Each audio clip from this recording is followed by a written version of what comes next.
G'day guys and welcome back to another episode of Off the Ruck, your weekly rugby breakdown. I'm your host John Ferguson and with me, Finn Morton for another week. What are you up to today, mate? Because you're just back from Brizzy and we're going to get into all the details of that, of seeing the Reds play the Hurricanes. But how was the trip up north?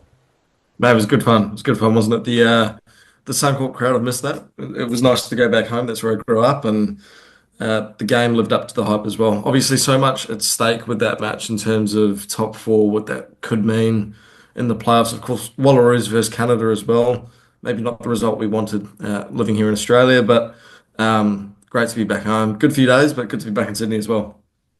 Yeah, exactly. You've touched on a lot of things we're going to be talking about. I'm glad that it was Finn Morton homecoming over the weekend as well. I'm sure the parents respected that, and the tipping league didn't get heated at all after the debate that we had last weekend.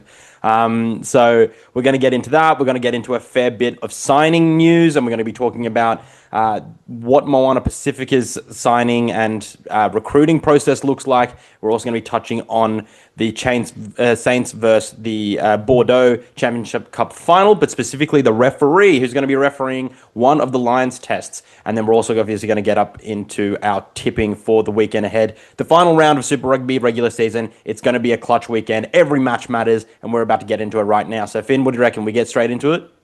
Still.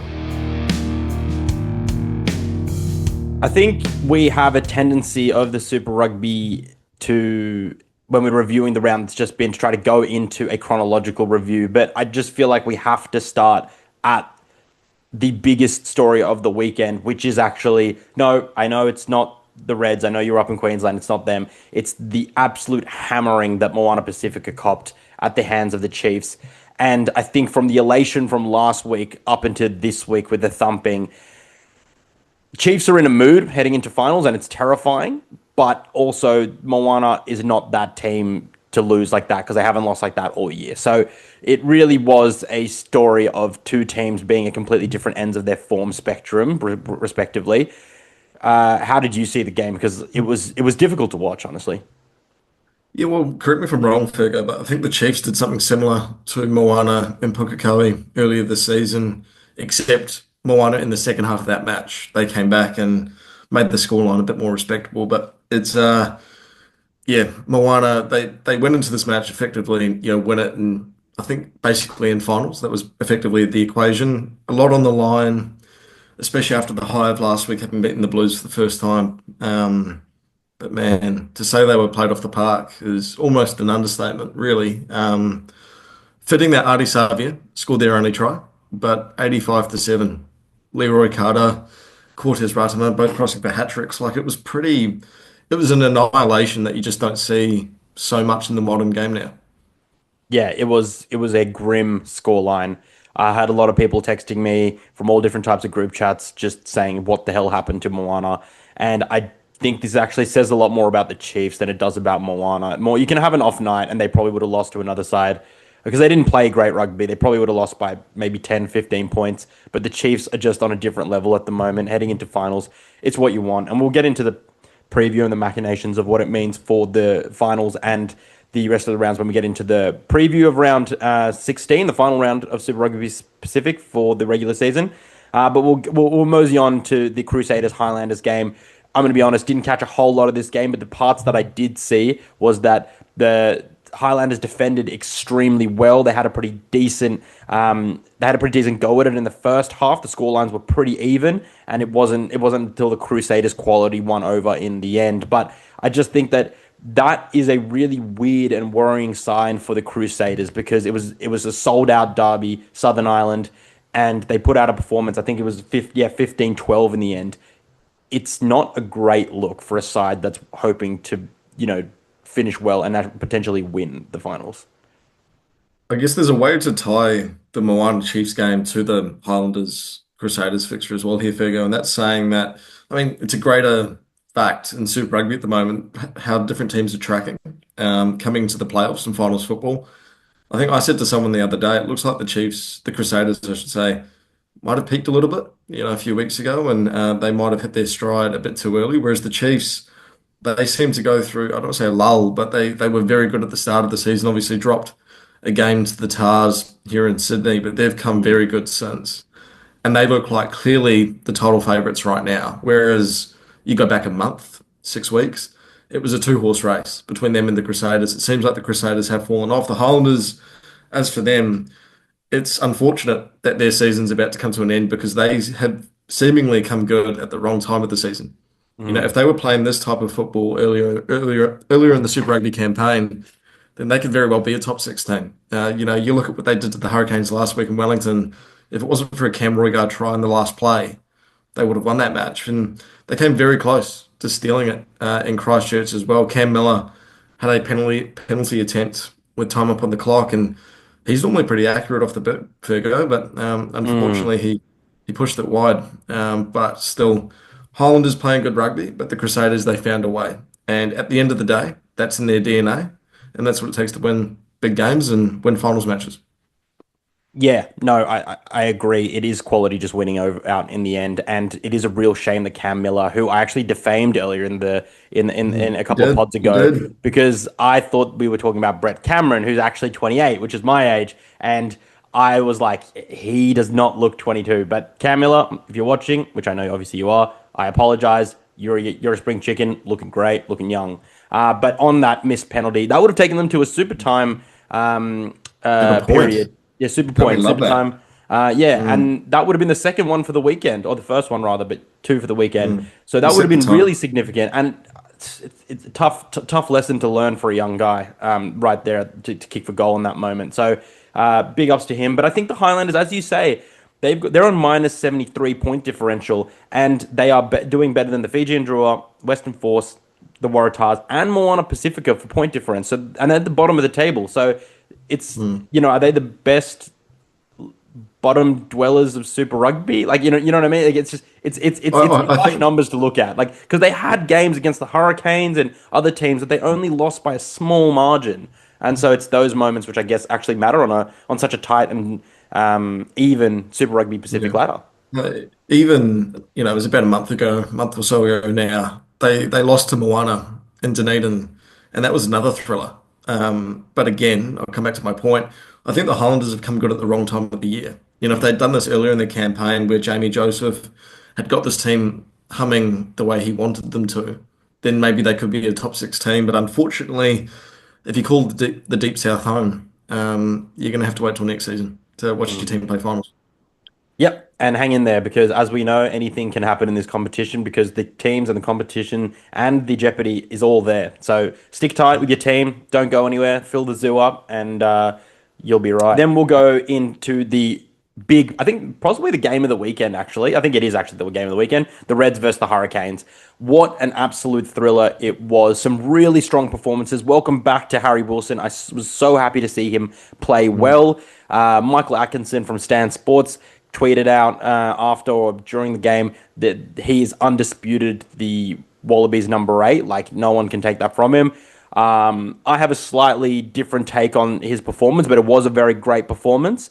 And I also just think that the Hurricanes, the two sides are extremely similar. That the fact that they are powerful, fast, and exciting, but lack consistency over 80 and the season as a whole.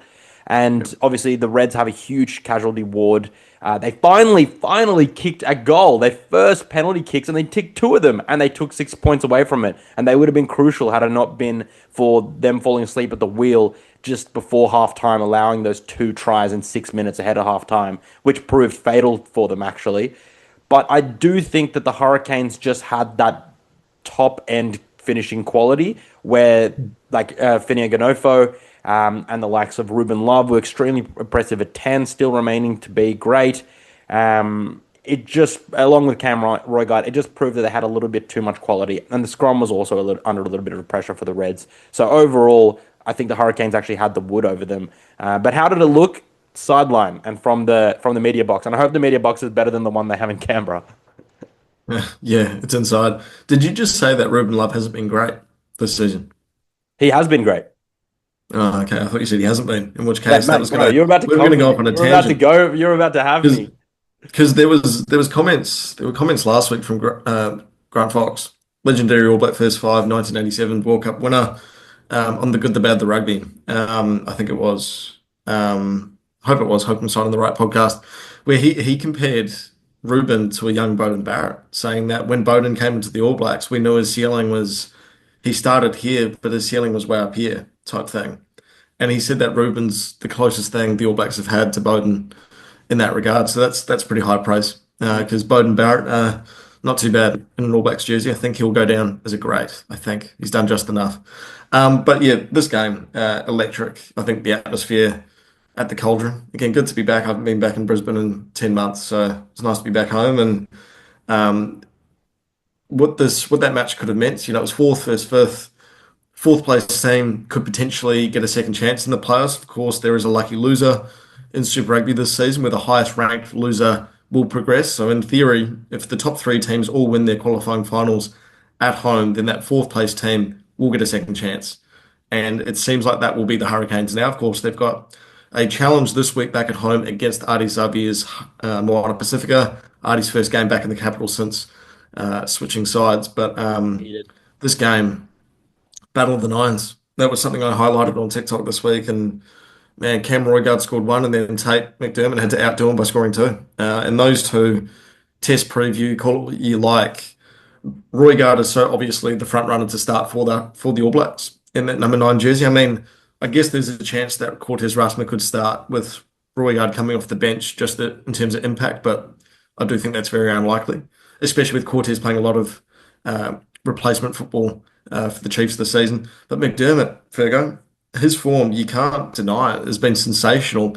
How can you bench this guy for the Wallabies against the Lions compared to Jake Gordon, who is a very good halfback, don't get me wrong, but McDermott, he's generational. Yeah, we're actually going to get into Wallabies selection at halfback a little bit later in the show, but I agree. He was in some stellar form. He scored double, didn't he? He scored two.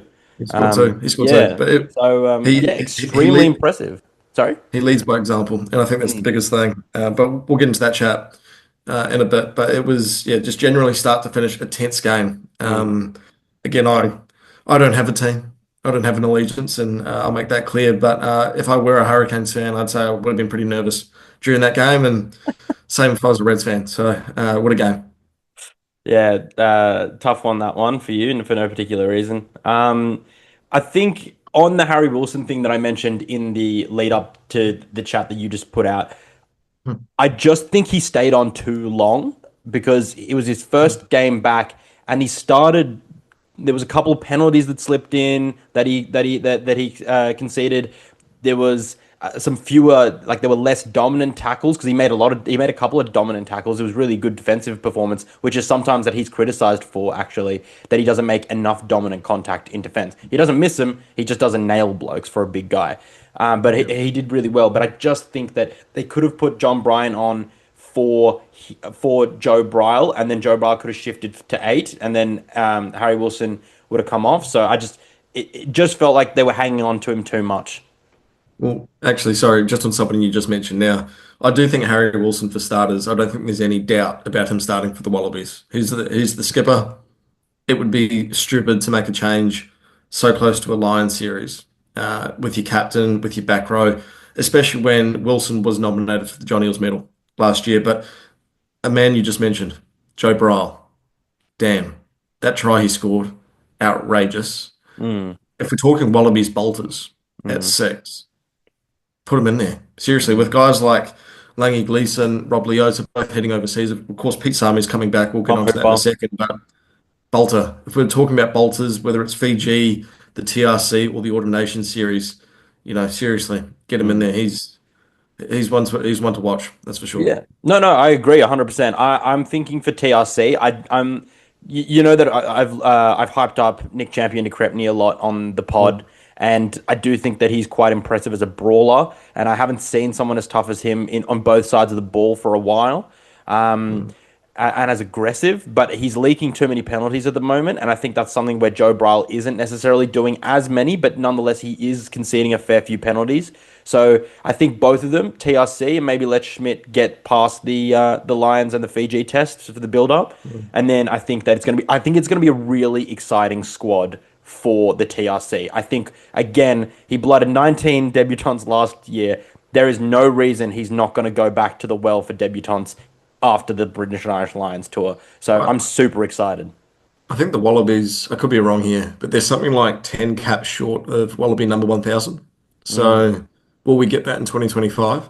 mm. I personally don't think so. I had a great debate chat with my great mate, Nathan Williamson from rugby.com.au, driving to Newcastle the other week talking about this. And we're in agreement. No, there won't be 10 debutants this year. So I think I'm a bit different to you, Fergo. I think pick and stick, a bit of consistency is needed 2 years out from a World Cup. But look, Nick Champion de Crepney knocking at the door, and he did return to Super Rugby on Saturday against the Tars and what proved to be a relatively interesting game. I'll say Mhm. that. Yeah, and we're going to go straight there now because that's the final game that of the round that we haven't reviewed. Only four games this weekend, two on Friday, two on Saturday. Western Force versus Waratahs. What a shit show, actually, though. Mm. Like, it was not pretty rugby. It was, there were some cool moments. Derby Lancaster's try to clinch it at the end. There was a bit of the biff throughout the game. Fergus Lee Warner, former Force player, really went after his old club. Poor Nick Mm. Dolly. I'm actually surprised there wasn't more sanctions against the people in that scuffle because, or fracasse, as fracasse, as the Stan Sport commentary team labeled it. I think Um, it was Angus Gardner, wasn't it? I think he used that word a couple times. yeah, oh yeah, it was Angus Gardner. Sorry, yeah. But then I think Stan Sport like hyped the word up, and I used it in my article this week, which is coming out of Rugby Pass in the next couple of days. So you couldn't not, but it was just one of those games where you thought, boys, maybe focus a little bit more on the rugby, a little bit less on the aggro because there was a lot of it.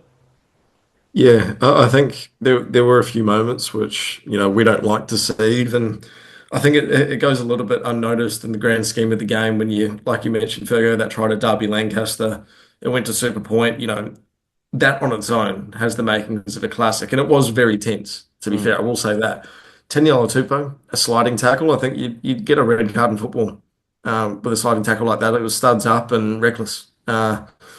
Which was pretty bizarre, that bizarre moment. It was But nuts. let's not harp on about the bad stuff.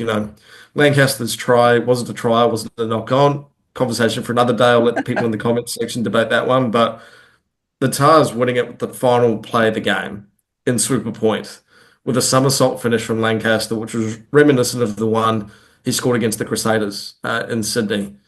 You love to see it. It was awesome and it was tense. Like even when they went to the TMO and they weren't quite sure if the try was going to stand, and I think they had a split screen with Lancaster, and he was kind of going, "It's a try, it's a try." Clearly, obviously he's going to back himself in that moment, but He and did then look Jack a Nolan little bit picked it up. unsure though. Like he wasn't like I've scored that 100%. No, He was oh, like, yeah, I'm not athletically gifted enough to do what Lancaster did, what Derby did.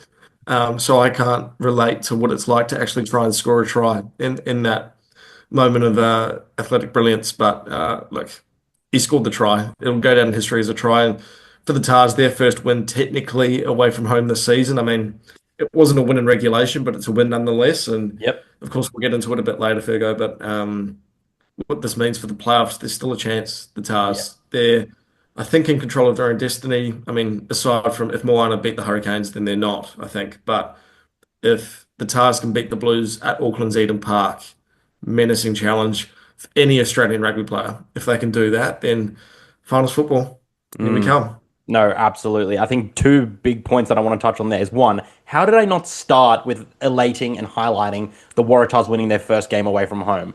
That is huge for Dan McKellar, and I mean this genuinely and sincerely from a mental perspective. Getting a win away as a team when you haven't gotten one all season is a big deal. It doesn't matter who it's against because you have stumbled against lesser teams. The Western Force are not a bad team at home, just like the Waratahs were not a bad team at home. Very, very good. They drew with the Hurricanes. So Dan McKellar will take confidence from this along with his players going across to Eden Park to break that hoodoo. So you've got, like, I can't believe that I was remiss missing that at the start, but nonetheless, it's now been mentioned.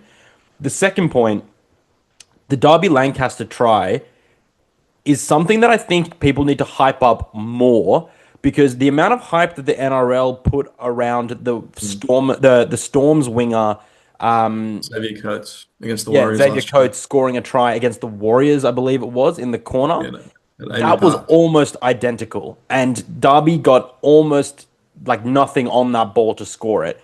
And likewise, we saw the hype around Mark Nwangani Tuase's try a couple of weeks ago. And I think that, we've seen Marky Mark do some stellar things. That was very special. But we have got some talented players in Union. And I just feel like we really lack the hype around the moments that the NRL managed to put around their players.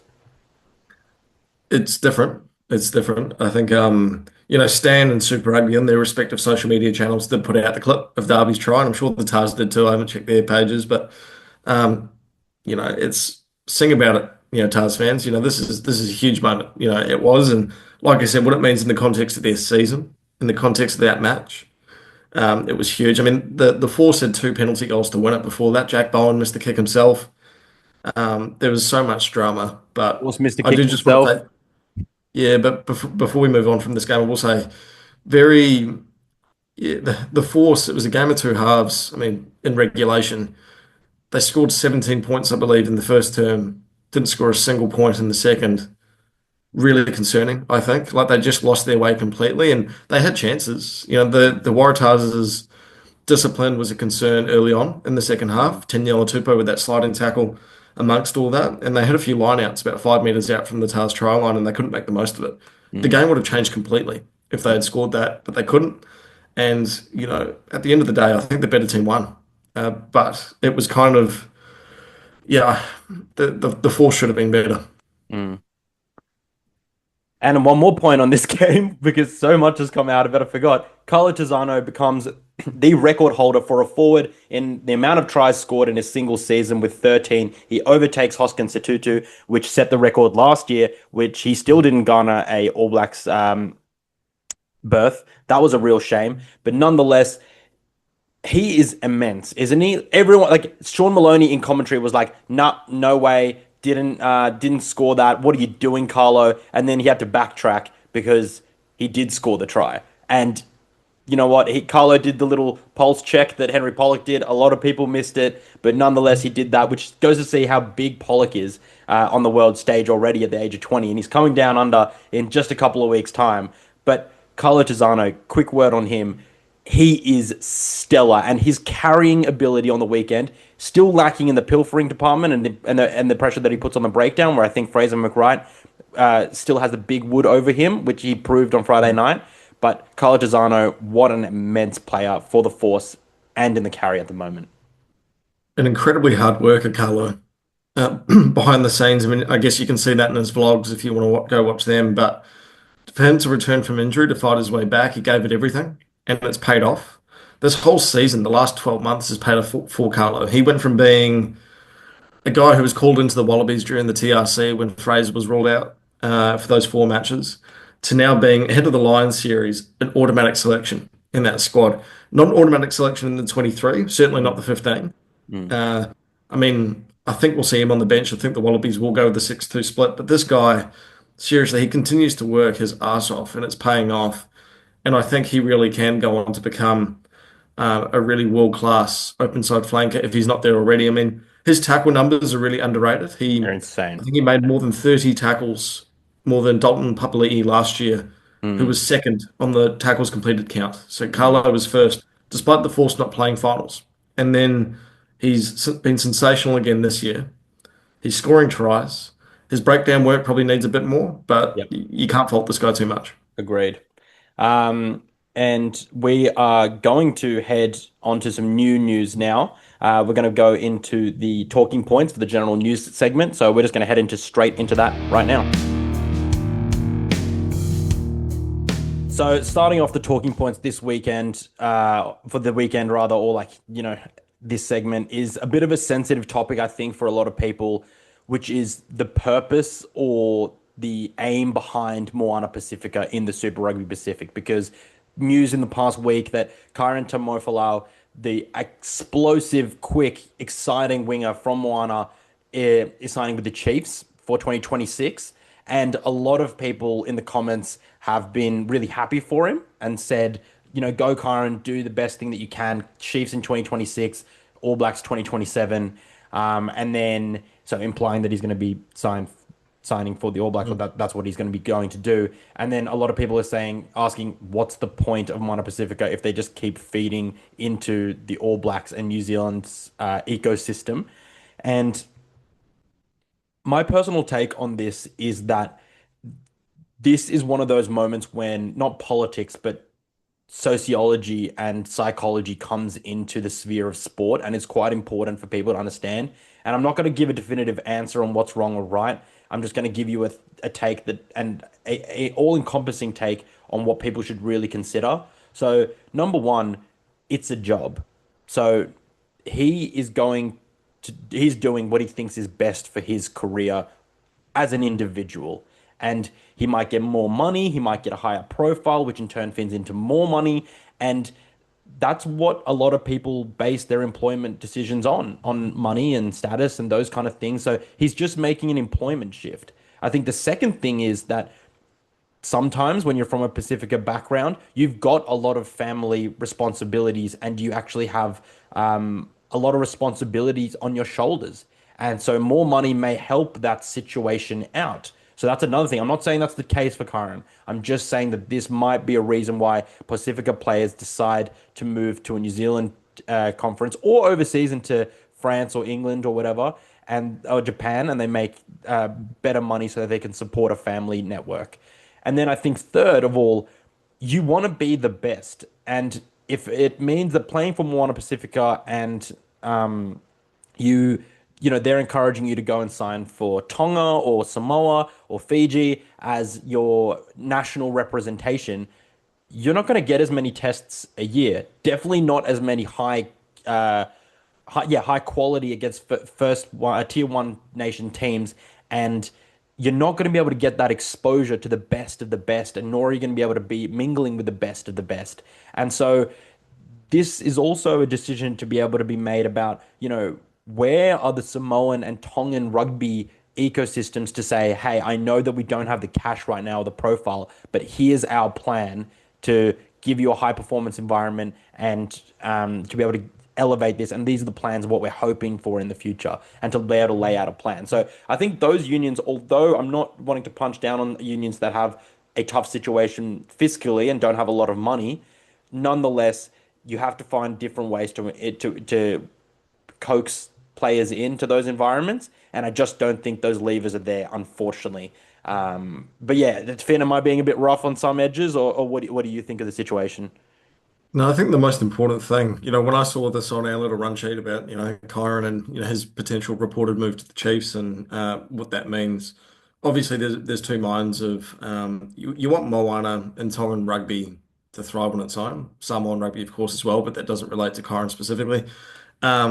But the reality is, you could play two test matches for the All Blacks, and then if you go to, say, France or Japan, having the All Blacks on your CV, and it would double your value Mm, to teams.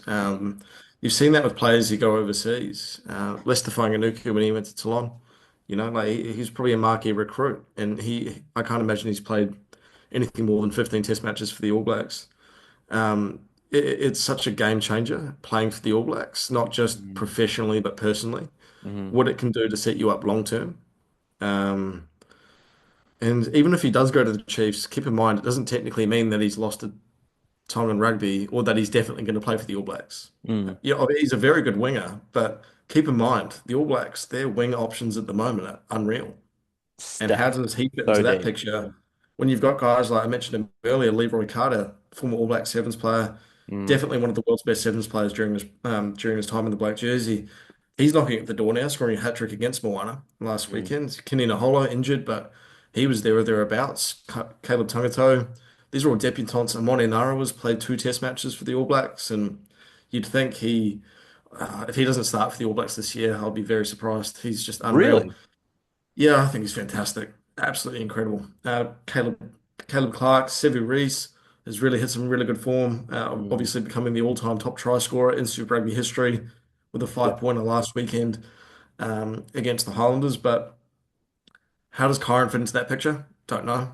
Mm. Good on the kid for going and testing himself, if that's what he is indeed deciding to do. But yeah, financially, this could work wonders for him moving forward. Yep. Don't begrudge him at all. Just want a player to do his best. And but overall, I want global rugby to be competitive, and they need star players, but they need good systems in those things in those systems to Well, be able to attract. I mean, something that's going to help the progression of rugby moving forward in terms of competitiveness, making games mean more. This Nations League's coming in, remember, Mm, from next year. I believe there was a press conference during the 23 World Cup where they went through this, but I'm pretty sure there's going to be promotion relegation mm, eventually. They could see someone like Tonga move into the top tier, presuming that they mm. aren't in that first bracket anyway. Yeah. Although from what I've heard, they aren't. I don't believe so. Um, yeah, but look, I think rugby's hopefully got a bright future ahead in terms of competitiveness and giving these teams like Tonga, Fiji, Samoa, these Pacific Island nations genuine opportunity to test themselves against the best. But for Kyren, right here, right now, if he can get a shot at the Chiefs, who very well could be the best team in Super Rugby this year, Mm. fair play to him. Yeah, absolutely. Don't begrudge him in the least. Moving on down, Club World Cup Championship, touted for 2028 start. That would have 16 of the best club teams in the world playing each Mm. other. And that excites me tremendously. It is, can you imagine Leinster playing the Chiefs, Brumbies playing Toulouse, Toulon taking on the Blues if they're up back there in that kind of status? And you got the Queensland Reds playing someone like Bristol or Bath, and then Mm. maybe Toshiba Lupus, Brave Lupus, which Richie Mo'unga is playing for in Japan. You just never know. Then South African teams come back into the mix. That's extremely exciting. They're doing quite well on the URC ladder. I believe three of their four teams are in the top six. So the Mm. Stormers, Bulls, and Sharks. Very exciting. Um, Obviously, a lot of details around this needs to be ironed out, not by any means settled concept, but as a concept, extremely exciting, Finn. Is the world ready for a South African team to win a World Club Championship? They're the two-time defending Rugby World Cup champions at the moment, right? And there's No, a they're rightful not. claim to them being the best team in history. Certainly if they can push on and win in 2027, they are. But that would be a spanner in the works. And Mm, you can look back at comments that have been made this season. Stephen Donald even saying URC is not as strong as Super Rugby. Well, if yeah. Leinster can somehow win the Club World Championship, or whatever it's going to be called, World Cup, whatever it's going to be called, from 2028, Mm, then damn, that's a statement, right? Like you can't knock on a competition if a URC team ends up winning that competition. Hopefully, we see some really cool matchups, and it's going to be interesting if guys are taking sabbaticals. mm, Obviously, Angus Bell yeah. going over to Ulster, say, or Rico Ioane going Yep. to Leinster. Mm, Fast forward a few years, if All Blacks are over on sabbatical at clubs like Leinster, and then they're mm, versing their old teams in a World Club Championship final, that'd be mm, fascinating, wouldn't it? So. yeah. I think this is great for the sport. The only issue, or the only question I have is how does this fit into the global rugby calendar, which Mm, is already so tough? Are we going to get less test matches in those years? In which case, that's a bit of yeah, I think some fans, obviously wouldn't like that. We love, say, Kiwis love seeing the All Blacks play, yep. but it's still incredibly awesome for the sport. I think you see it in football, it's Yep. worked wonders. I mean, Mm. even, Shout out to some Ange underdogs. Postecoglou. Yeah, in the Europa League. Yeah, what he's done with Spurs, good on him. Yeah. Always wins in the second season, Ange. But the Club World Championship in football, underdog stories, fairy tales. That's a Mm, word I use just about every week. But Auckland City FC, they're a semi-professional team in New Zealand. They go to the Club World Cup basically every time it's held mm. through Oceania. And they've been drawn in a pool for this year's event against Bayern Munich, Boca Juniors, and Benfica, I think. So, What an you opportunity know, for those it, players. it is right, but it'd be cool if we could get something like that in rugby where, I Mm, don't know, a Pro Deux team, second division in France versus the Crusaders, yeah. something like that. Like, this is what rugby's about. This is what Yeah. sport's about. So, awesome. Yeah, and a few of the things that have been thrown around as a system or a blueprint, 16 teams, every 4 years. Some speculation that 16 teams is too much, that it wouldn't be the best of the best. Where's the quality? Like, do you take four teams from Super Rugby, four teams from French Top 14, four from URC, four from Prem, two from Pro de Deux, and two from Japan League One? Like, I don't know if that maths works out, but I don't think it does. nah. But, But you see my so, point. Like, great for the sport, mate. Yeah, absolutely. We'll watch the space. Keep your eye out for some news on that. We will touch on it again. Um, Now over to the Wallaroos defeat to Canada. I still love the way that the Wallaroos play. Obviously, news coming in the past couple of days. Joe Yap, their coach, going to leave after the Women's World Cup. Sad to see. It feels like she imbued them with some great detail and some good systems. Their forward pack is definitely muscling up and having a little bit better combative opportunities against these teams like Canada. I wanted to touch on tactics, but did you want to give a quick review of the actual game? Yeah, sure. Well, I'll just start by saying Joe's great. I think she, from a personal point of view, every time she walks into a press conference room, she shakes my hand, and she's probably sick of my questions by now. But yeah, I get to annoy her for another few months yet with the World Cup coming up. But also what she's been able to do with that Wallaroos team, winning WXV2 last year in South Africa, that was the first major trophy in Wallaroos history. Mm, So she's made history with the Wallaroos team. Of course, the result against the Canadians on face value doesn't bode well, doesn't mm, paint a positive picture, and the reality is they were well outplayed. yep. The scoreline reflects the game very well. If anything, it maybe does an injustice to the Canadians, who really could have put up a Chiefs Moana type scoreline on the Mm, Wallaroos here, but their set piece was sensational. The Canadians, their first try, their first maul went about 30 meters. mm, To score, it was nuts. They had a scrum which pushed the Wallaroos back 10 meters at one point. Olivia Apps, very good at halfback for Canada. Charlotte Caslick, good and bad periods at 12. But I yep. think she's being set up as the Wallaroos' likely bench number 23 at the World Cup.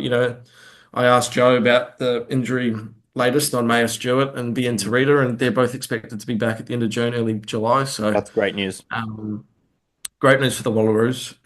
But this Wallaroos team, if they come second in their pool at the World Cup, they'll likely verse Canada in the quarterfinals. So They'll be hoping for a yeah, different I result. think yeah, so that might be tough. But overall, I think still a successful Pac-4 campaign from the Mm, Wallaroos. absolutely. Being able to reduce the deficit to 14 points against the Black Ferns in Newcastle during the second half. That was cool. Eva Kapani, Ashley Masters both scoring a try in that match, and Mm, and then getting their first ever win over the USA on Australian soil mm, just over a week ago in Canberra. Progress, progress. yep. Very keen to see who steps up next as the next Wallaroos coach. But yeah, still some test matches to play before the World Cup. Yeah, and we'll be watching those with a lot of hope and also be cheering them on extremely loudly, wearing the green and gold jersey. Three players I want to highlight. Number one, Eva Kapani. I was shocked when she wasn't picked to start because I thought that the scrum would be an issue, and I was proved correct. It was an issue, but she came on and gave impetus and gain line carries, and she was so impressive. And she can be a game changer for them. And I'm just so happy that she's in such good form because the Wallaroos need someone like that to bash the front door down of opposition, and she's doing it. Leadership too. This is a player who's been there at both the Tars and the Reds and Super Rugby Women's or Super Rugby W as it used to be called. And she's standing up when she does get her minutes on the pitch. And whether it's the bench or in the starting team, she's going to do a job. Mm. So yeah, one of the most important players for the Wallaroos. Mm. Then you've already touched on Charlotte Caslick. I'm not convinced she's a 12 because the No. moments that she got in the wider channels around the 15-meter channel and her ability to accelerate goes to prove her is one of the greatest piece of evidence you need to show how elite and professional she is. She can absolutely put the hammer down and that creates stress in a defense. And the Canadians were freaking out when she got out wide because she skinned a couple and she regularly made it well over the gain line because of that ability to change direction and accelerate. So you need her in those wider channels, whether it's wing, whether it's fullback, she needs to be out there because she's not the crash and bash 12 that you need. Although she is very strong, I just don't think that that's where her assets are best used. Especially after she played very well against the USA. I thought she was best on ground, at least for a lot of that test, and certainly in the conversation for player of the match honors. But um, then to move her into a different position, again, it doesn't really make sense on face value if Joe Yap seriously considers Charlotte as a likely starter for the Wallaroos, in my opinion. If they go with the 6-2 split at the World Cup, having Charlotte being able to cover 15, wing, inside centre, and I think she could probably play 10 as well. She could I'd probably be cover nine, surprised. honestly. She's probably passed enough balls from the ruck. Like if Yeah, the I mean, worst but came to worst. oh, so you say the Wallaroos should go with the bomb squad, 7-1, with Charlotte as Do the sole backline option. Yeah. Love to see it. Don't think it will, but yeah, I think she's being set up as the number 23 impact player for the Wallaroos, which I'm not against. Mm, Um, it's very good that she's getting her hands on the ball more, which is mm, a benefit of her being at 12, mm. but have her on the wing, I think. Yep. And the final player I just wanted to highlight, Caitlin Holtz, extremely young fullback.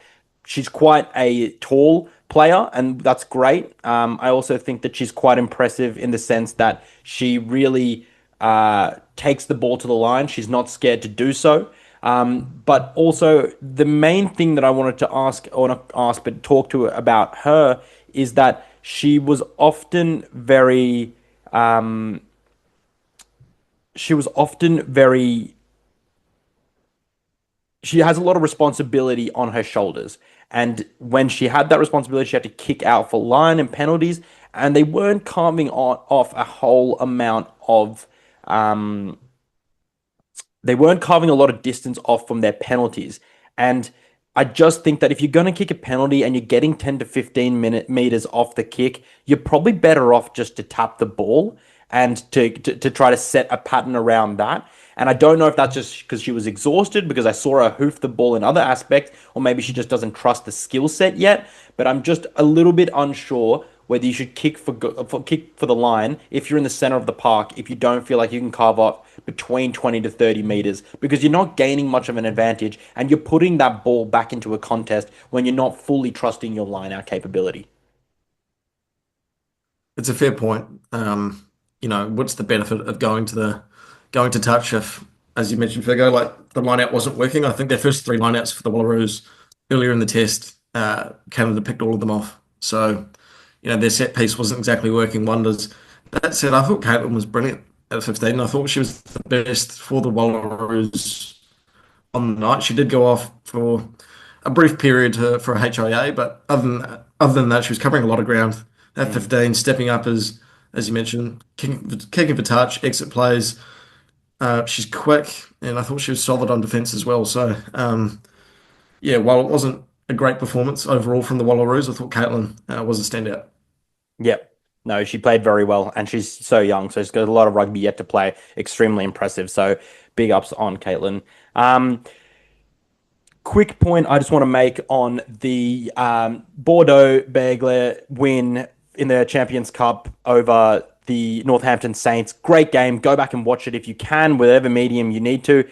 The main thing I want to touch on this and just to rattle off, and this might be interesting to hear for you, Finn, and I'm sure you're aware of this, is that his name will be Nika Amashukeli, the Georgian referee, was the Mm. referee for this game. And I think if you're not going to go back to watch anything but Pete Samu, Josh Kemeny, and Nika Amashukeli, which may all feature during the Lions series in different aspects, of course, his refereeing was extremely interesting to watch. He was very, very strict on the yellow cards for high shots, so he gave those out. He was hard on sealing off at the ruck, and that was extremely important for him. He's not going to be allowing any of that sort of business in the Lions test. So the Wallaby players are really going to have to watch that, and I hope Joe Schmidt watched that game as well to be able to get a bit of a read on that.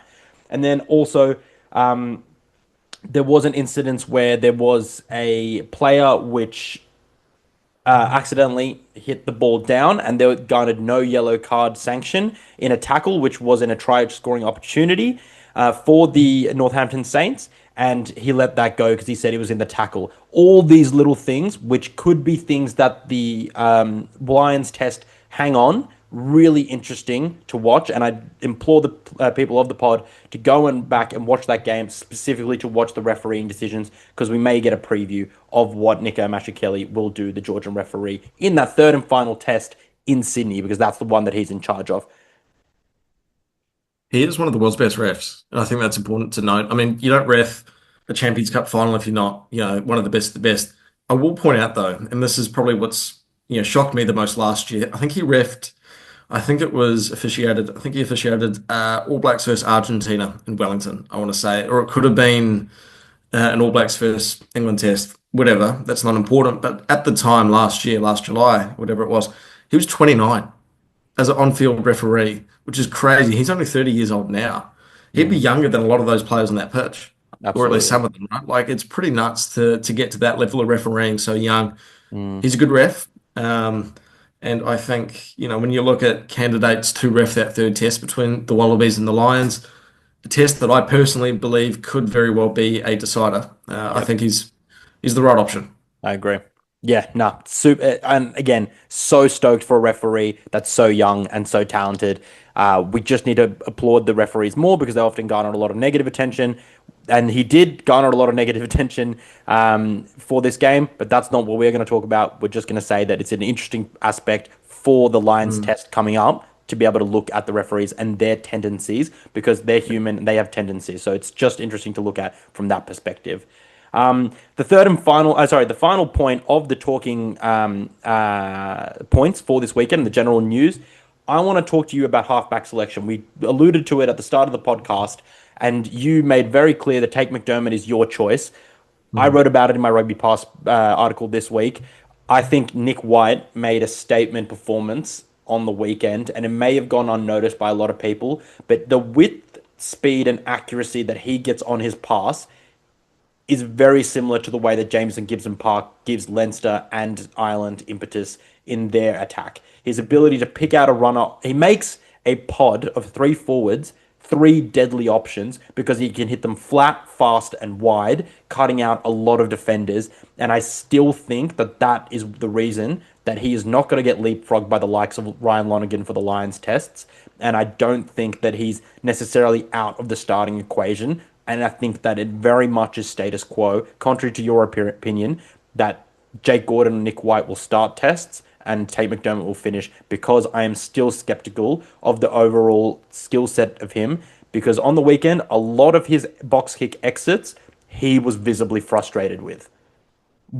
Yeah, Yeah, there's not going to be any change with the Wallabies and halfback for the Lions series. I think Nick White's definitely going to be in there, at least as an experienced head. As someone who has played in big test matches before. And it's just throwing Ryan Lonergan in there, say, as an example, just doesn't make sense for such a big test on debut. That said, I do think Schmidt should and will make a change after the Lions series. I think Nick White's one song as a Wallaby should be this Lions series. I think he's deserved that. He was good against the Tars, yep, but I think someone like a Ryan Lonergan deserves to be in that conversation. And I agree. I'm not sure if Nick's consistency this year's quite been there. Mm. No, no, that's a fair point.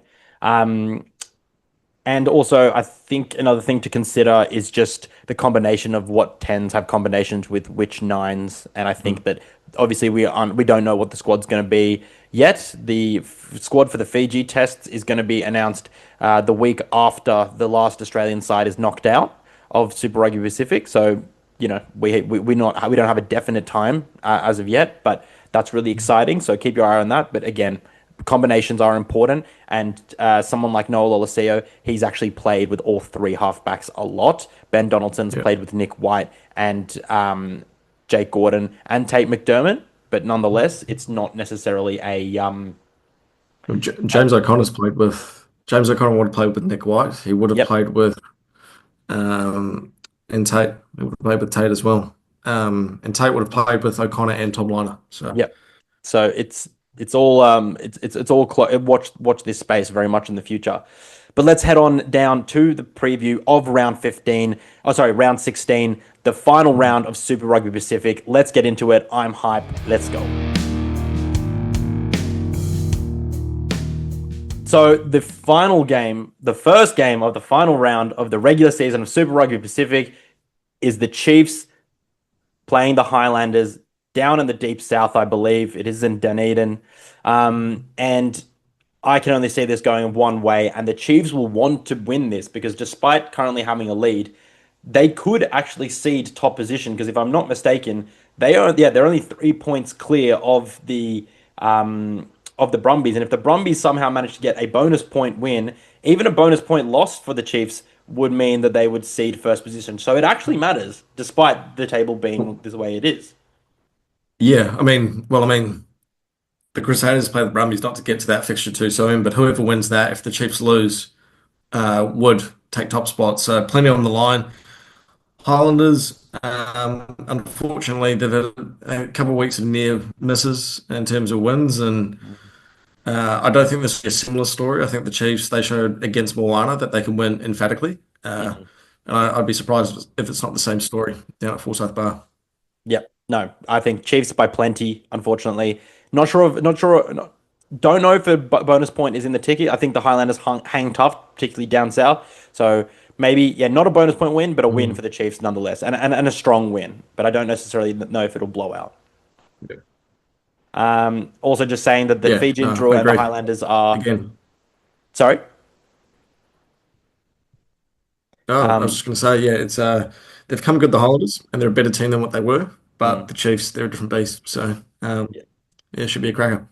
yeah, and we should say leading into this, the Fijian drawer and the Highlanders and the Western Force are all actually out of the running, so they can't make it no matter what their results are, no matter any other sort of machinations going on. Mm. Moving on, Friday night, the game of the weekend, the game of the round, Brumbies versus Crusaders. What an absolute mouth-watering proposition. Whoever wins this has the Mm. potential to go top of the table, as we just said. And at GIO Stadium, considering the form that the Brumbies had leading into their bye, and considering the form that the Crusaders just had last round against the Highlanders, I'm going to say Brumbies, but it's going to be a single digit score line. It's going to be close, but Brumbies at home. Yeah, I'm in two minds. I'm in two minds because for weeks I've been going, oh, the Crusaders will win that. Um, but I'm going to change tact. I think I agree with you, Figo, actually. Brumbies by very narrow margin. But I think, yeah, what a game. They could go either way, but hopefully the faithful rock out in their Mm. droves to Yeah. GIO. So should be game of the round, I think so. But the next one's not too bad either. Yeah, no, fingers crossed. And it is just remains to be seen whether a buy at this point of the season is going to be good for the Brumbies or not. Sometimes it breaks momentum, sometimes it allows an opportunity to refresh, and they could see some players back if they need them. So really Yeah. exciting there. The first game on Saturday, 2:35 p.m. Australian Eastern Standard Time. Blues versus the Waratahs. This will dictate, most likely, unless Moana can cause an upset, who finishes sixth. So we don't want to get into the Moana game just yet, but the Waratahs have only won one game away from home all season. Now they have to do a back-to-back to be able to keep their finals hope alive for a second time. I don't see that Mm. happening, but I actually don't see the Chiefs blowing this game out of proportion either. Also, the Blues blowing this game out of proportion either. So I'm going to say the Blues, but I'm going to say by maybe 12 points. I'm not going to say that it's going to be a blowout. I think the Blues win big. I think the Tars, they struggle to win away. Winning Mm. away in New Zealand is a completely different beast altogether. So, the likes of Bowden will step up for this Blues team, who I think, even Rico, I think this is a good opportunity for him to really make a statement, Mm. and I think they will. So, big win for the Blues. Yeah. Then moving on to the Hurricanes versus Moana Pasifika. Again, it actually matters because Moana win this game. It's only if they win it, they manage to secure themselves that sixth spot because they're currently sitting on 28. The Blues are sitting on 28. The Waratahs on 26, and the Reds in fifth on 33. So the Reds are almost safe, but they do need a bonus point win, and we'll go into Mm. that. Sorry, a bonus point from some aspect to be able to be relatively safe. They can lose and get a bonus point and still look like they're likely to make it, but that's not a situation that you want to put yourself in. So, nonetheless, I believe that Moana can do it, but I don't think they will. But I hope for everyone's sake who have bought a ticket that Artie Sevilla has another absolute mind blowing performance. Yeah, I think Moana, they'll be, to point out the obvious here, they're going to be itching for a response. They'll expect a response from themselves, and so should their fans. They've Mm. beaten the Hurricanes once this season, and they've got the potential to do it again, but I think the Canes, I just can't see it happening. Not in Wellington. Despite the fact that they've got Artie obviously played a lot of games for the Canes, Jackson Garden Bishop Mm. likely come off the bench. He's the Wellington Lions first 5/8, two NPC titles in the last 3 seasons. So they've got players who've played a lot of rugby in Wellington before, but again, the Canes, they're star power. Mm. And just a quick note on their star power, Ruben Love and Billy Proctor. I wouldn't at all be surprised to see those blokes in the All Blacks this year. And I really, really hope that Scott Razor Robinson takes a serious look at Billy Proctor because he is an elite talent. And I just hope that he gets his dues because last year only got one test. And I feel like that was a bit hard done on a player which had a Two stellar tests. season. Two tests, Two sorry, tests. two tests. He played against Um, Japan as well. He scored a try in each of those two test matches, and before that, in 2023, playing for the All Blacks 15 against Japan, he scored 4 tries. mm. So the bloke can play, and he's shown that he's not a bad game yet for the Hurricanes this season after overcoming an Achilles injury. So yeah, Razor might be time for a change. Yeah. Super quick one on this. I'm going to say that the Reds win the final game of the final round, round 16, heading into the finals. I'm going to say that the Reds are going to be really desperate for the win, so they're going to need to win, and I do believe that they will win. There's chat about the fact that they might welcome back Josh Fluke. I hope that's the case because they need some depth, particularly in that centre situation. Drake Parker have been doing a great job, but still quite new to the Super Rugby Pacific level. But I think the Reds will win here at home. Yeah, the draw struggle away. That's no secret, and I think that'll continue this week. The Reds, again, much like Moana, they'll expect a response from themselves, and back at home, Sunkel will be humming, and yeah, they'll want a good result going into the playoffs. So big win for the Reds. Yep, you heard it here first. That is the wrap for the week's pod. I hope you guys all enjoyed. If you stayed to this moment, thank you very much. Always like, subscribe. You guys know that we want to grow bigger so that we can bring you guys more rugby content on all channels: TikTok, Twitter, YouTube, Instagram. That's where Finn resides as well. Finn, thank you so much for another week. It's been a good one. Yeah, cheers, Fergo, man. It's cracking. And round 16 of Super Rugby, huge. Can't wait. Let's go. Thanks, guys. Thanks for another week. Signing off.